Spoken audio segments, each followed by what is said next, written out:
Hi students, in this video, let's analyze even and odd numbers. So let's start with even numbers. What are even numbers? Let's take some examples. We have -4, -2, 0, 2, 4, etc. All of these are even numbers.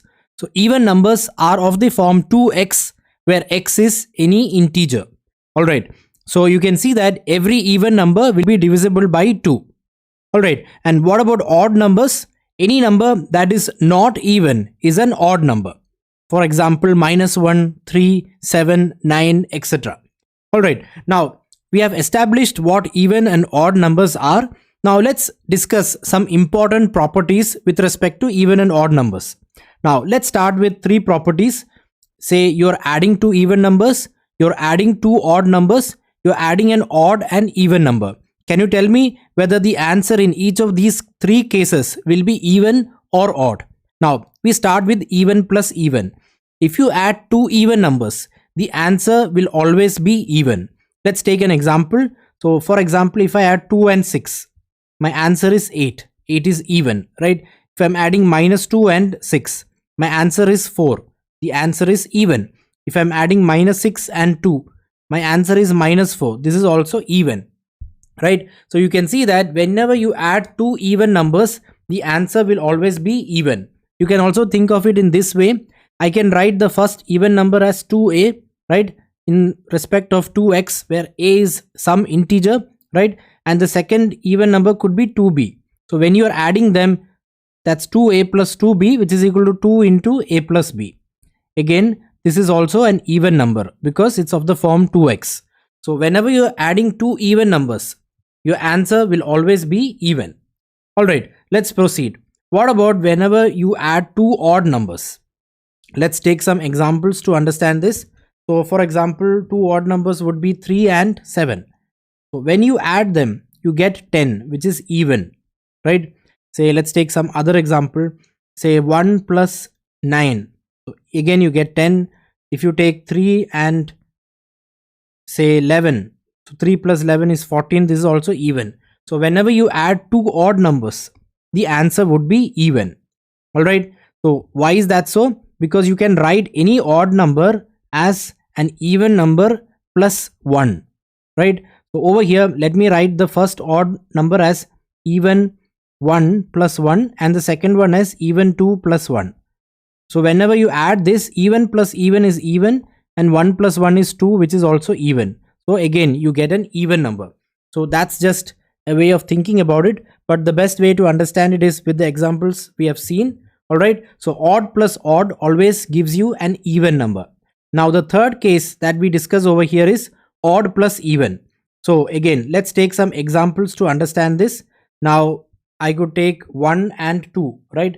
1 and 2. So 1 plus 2 is equal to 3. You can see that it's odd. If you take another example, 7 plus 4. 7 plus 4, again, that's equal to 11. This is also odd. So odd plus even always gives you an odd number. Alright, now over here we have discussed the case where we are adding. Now what about subtraction? Let me make some space over here. Now even minus even, you will see that that is always even. Why is that so? You can think of it in terms of examples, or you can just take this even to the right hand side. So that becomes even minus even, and again that's even. Let's take some examples. 6 minus 4, that's 2, or 6 minus 8, that's -2. All of these are even. So even minus even gives you an even number. What about even minus odd?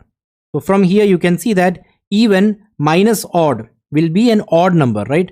So if you take this over here, that's even minus odd, and you take this one over here, that's odd, right? Negative of odd is odd. So even minus odd will always be odd. Let's take an example. 6 minus 1, that's 5. Or let's take 10 minus 3, that's 7. So these two you can see are odd. So even minus odd will always give you an odd number.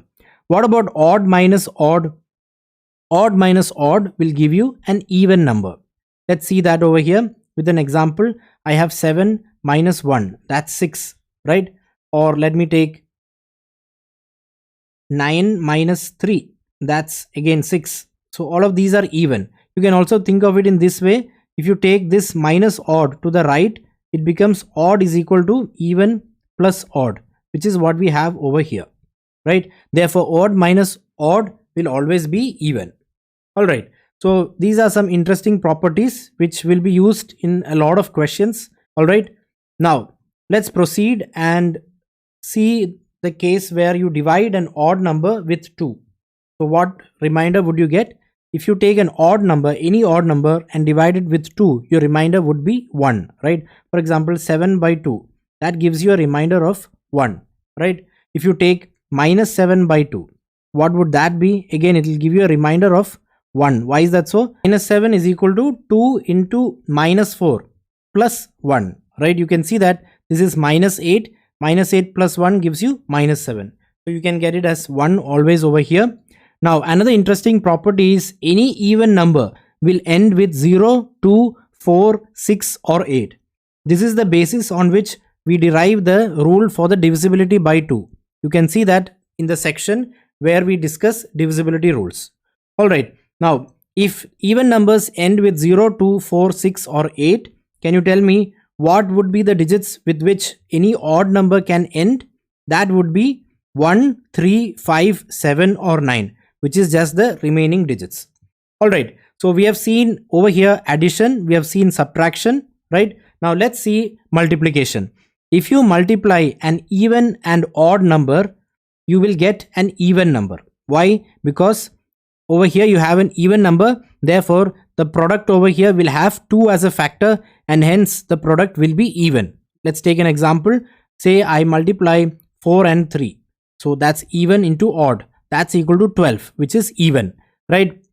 All right. Now, if I multiply 2 even numbers, again, that would be even because over here you have a factor of 2.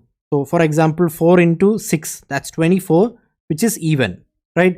Now, if you multiply an odd number with an odd number, then the product would be odd because the product does not have 2 as a factor, right? So let's take an example, 3 into 7, that's 21 and 21 is odd.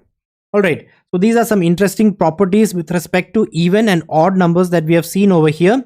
Now, one more thing to keep in mind, decimals are neither even or odd. All right. Only integers are even and odd. Okay. And one more thing to be kept in mind is 0 is an even number. Why is that so? Because 2 into 0 of this form where x is 0, you get 2 into 0. That's equal to 0, right? Therefore, 0 is an even number. And remember, just a side note, 0 is neither positive nor negative.